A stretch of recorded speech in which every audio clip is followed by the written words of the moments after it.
Hey guys, apparently there's a lot of misconceptions out there about the Victron solar and wind priority called sustain, and also the AC input limits for the Victron inverters.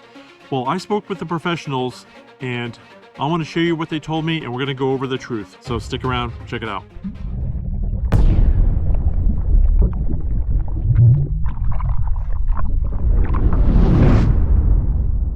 Hey guys, welcome to the Salty Trips channel. I'm Chris, and today we are going to be talking about mooch stocking, supplementing power from shore with your solar power and all that stuff. So if you're interested in any of that kind of mess, you may want to stick around and hear this, because there is a lot of misinformation going around, and I think just a lot of misunderstanding of what some of this stuff is. And I spoke with the experts on the phone. I got a hold of some Victron representatives, and we had a lengthy conversation about some of these topics, like solar and wind priority, aka sustain mode. And also had some concerns because when I went with the parallel system with my dual inverters, I ran into some issues with input limiting. And I got a lot of unsolicited advice on previous videos and stuff like that. So I want to clear the air so that everybody's on even ground about what this stuff is. And don't take my word for it. Do your own research, call Victron, see what they say. But we're going to go over all that kind of stuff. Hopefully this will help you guys out. What exactly am I talking about when I'm talking about mooch stocking or assisting your solar and batteries with shore power? The Multiplus 2s have a system called Power Assist, where if you're not getting enough power from shore, it will boost the power up to a certain limit to help run things in your RV. You park your RV next to a friend's garage or your garage or somewhere, and you have a 50 amp RV, and all you have is a 15 amp hookup. Well, the Victron inverters will have a power assist system. If you only have 15 amp hookup there, you can limit your input to 15 amps, and the Victron inverter will give you up to 25 amps extra for power usage, like if you start running an AC or something like that, and it'll just pull from the batteries. Seems pretty simple, right? Well, it's a little more complicated than that. So what exactly is this input limiter? Well, if when you set it up, you don't have to have a Servo GX with a touch, but that makes things super easy, because then you can actually just go on your touch screen and reduce your limit, how much input you want to be pulling from shore power. If you hook up an adapter to this 15 amp and you click on an AC and then start the microwave, it's going to just blow that breaker. Power Assist supplements that, and you can just go in there and you just reduce the power so that you're not going to blow the breaker. Like if you have a 15 amp hookup, you can reduce it down to so you only pull 13, because it'll pull, if you set it to 15, it'll pull constant 15 amps, with that AC running or whatever you have going. And for over a length of time, if you have a 15 amp breaker and you're pulling straight 15 amps, it may get hot and trip. So it's probably safe just to drop it a little below whatever the max rating of that amp fuse is. Well, here's one of the confusing things is I've seen people make the mistake of is, let's say they're hooked up to an RV park, they have a 50 amp and they hook up to the 50 amp, but they want to implement some solar to take the place power in case they have to pay electricity on that site. So they want to supplement power. So they hook their 50 amp RV plug up to there, and then they reduce the limiter. I got some bad news for you. You can't do that. With the 50 amp plug, it has L1 and L2. And L1, if you limit the input, it'll limit L1. But L2, your second 50 amp live wire, doesn't get any limits. Everything will just pass right through that. There's no limitations on it. And if you do exceed whatever limit you put on the L1, then your inverter will help and assist that. But it pretty much just bypass. Like if you have two ACs, they're going to be on one's going to be on L1, one's going to be on L2. And the second one, you're not going to get any help from your solar batteries. It's just going to run straight. So you have to have 50 amp to 30 amp or one of these adapters to reduce it down, and then the Victron system will recognize it, that you're no longer on a 50 amp hookup, and then it will limit the entire input to whatever limit you set it to. And there are limits to the limit. Exactly what that is with our 24 volt 3000 VA 2x120 Multiplus 2, it has a limit. You can only limit it down to 9.5 amps of input. If you go below that, it just will pop back up. Like if you say I want to limit to 7 amps, it will just automatically, like when you drop below that and you hit OK, it'll pop back up to 9.5. And this is where it got a little hairy with my second inverter. I put 2 inverters in parallel, and then now I'm limited to 18.5 amps. I've tried it several times. You go in there and you press the limiter down, and it just automatically pops back up to 18.5. So now, technically, this is useless to me. I cannot go down to a 15 amp breaker. It'll go all the way up to 18.5, and if I hook up to a 15 amp breaker, it's going to blow it. So basically, this has become useless because of my parallel system. I got to work around for that. We'll get to it, but I, went on the forums and Facebook and everything. I'm like, does anybody have a workaround for this? What are you guys doing for this situation? And I got like a bunch of suggestions. Want to manipulate the software or hardware? That this didn't seem right. So I'm like, you know what? Thanks for the advice, guys. I'm going to call Victron myself.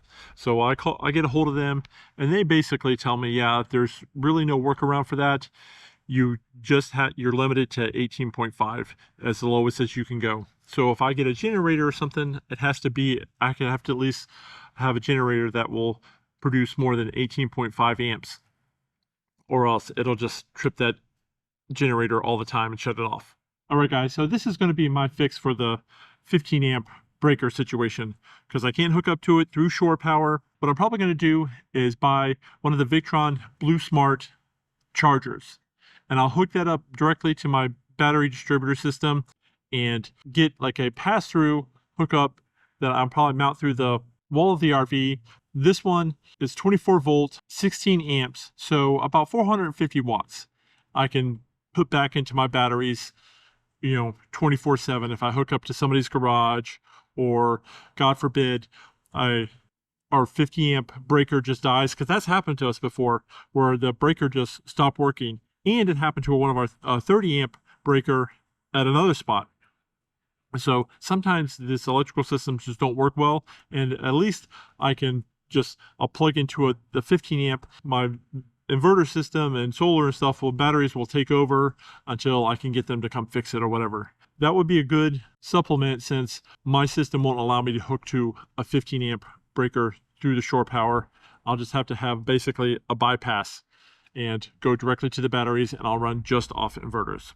So if you're thinking about going into a parallel system like we have, where we can run our whole RV off of our inverters, we can run 2 ACs and a washer and dryer all at the same time. You just have to think about that. And then that kind of brings us into the solar and wind priority sustain mode. So this is what everybody seems to think it does. Well, if you watch the Victron video about it, they say the solar and wind power takes priority over your AC power. You would think that this is kind of the picture you get in your head, where the power pulls from the solar panels, goes through your inverter, inverts, and powering your system. And with this solar power and wind priority, that it has a limit set on your batteries, so that if your battery drops down to a certain voltage, like our 24 volt system, if it drops down to 26 volts, then the shore power would kick on, recharge your battery up to 100%, and then you get an image of like this in your head. The power comes from solar, and you got from shore, and it's powering straight through until the battery gets full again. Well, I got some bad news for you. That's not how it works. When you're hooked to shore power and you set it to solar and wind priority, shore power just passes straight through your inverter. You do not do any inverting. If you're hooked to a 50 amp and you got this, or 30 amp or 15 amp or whatever, all that will just pass right through your inverter, power everything. So you're not really saving anything. Like, honestly, I'm not sure why they even have this, because it doesn't make any sense, or it doesn't seem useful at all. So the only way that your inverter is going to invert is if you have the input limit lowered down enough so that whatever power you're drawing exceeds whatever power you have coming in. Otherwise, the shore power just powers everything. That's what I think where the confusing thing is. Basically, shore power just passes straight through. The only thing it doesn't do is charge your battery until it hits that mark. Basically, my batteries and my solar are running all my DC stuff right now. As you can see here, like when we go to bed at night and we wake up in the morning, the DC loads has dropped our batteries down to, like, 99, 98%. And then you can see that the power is just passing straight through it and not charging the batteries. And then when the sun comes up, the solar power starts recharging the batteries. That's all it does, is it just shuts off your charging from your inverter until you hit that voltage limit. And that's it. Nothing more, nothing less. So it really just seems kind of useless to me. I have mine in sustain mode. I've been using it for a while now, and it just doesn't really do anything. But like if you have something like a boat or an RV in storage and you're hooked to shore power, which sustain mode has to be hooked to shore power for this whole thing to work, then what's the point of your inverter? Just charge your battery and run things. Why use your solar and wind when you're hooked to shore power? It's not saving you any money, because all your AC components are still running off the shore power. So you're not really saving any money. The little amounts, like the DC power, like I only use a small percentage. Like I have a few lights on and it runs like some of the other little components, but all your big draws are AC power. So it's not really helping you out at all. I can't see really any use for it. I'm probably going to turn it off on this thing because it's not really doing nothing. I don't know. I just thought I would have to share that with you guys. And this is what I talked with Victron. So take from it what you will. But I got it from the horse's mouth. That's all it does, is it just shuts off your charging from your inverter until you hit that voltage limit. And that's it. Nothing more, nothing less, nothing fancy. So if I want to prioritize my solar over shore power, I just have to disconnect the shore power. There are some other go-arounds, like you basically do some programming in your inverter where it won't pull from shore. It'll use your batteries and solar and stuff like that, but that takes some more programming and other stuff. That would be a whole different video. If that's something you're interested in, maybe I will do in the future. I'm not sure, but I hope this kind of cleared things up on exactly what it actually does and what it doesn't, because there's a lot of people that just seem to be really confused, because I got a lot of messages. Well, why don't you just do this? Why don't you just do that? Because it doesn't do this and it doesn't do that. That's why. So we will continue to update you on our solar progress, and we actually have one more big project we're going to do to our solar battery inverter system. We're probably going to share that with the upcoming video. So if you're interested in that kind of stuff, hit that subscribe button, notification bell, all that fancy jazz, and we'll see you guys in the next video. Bye.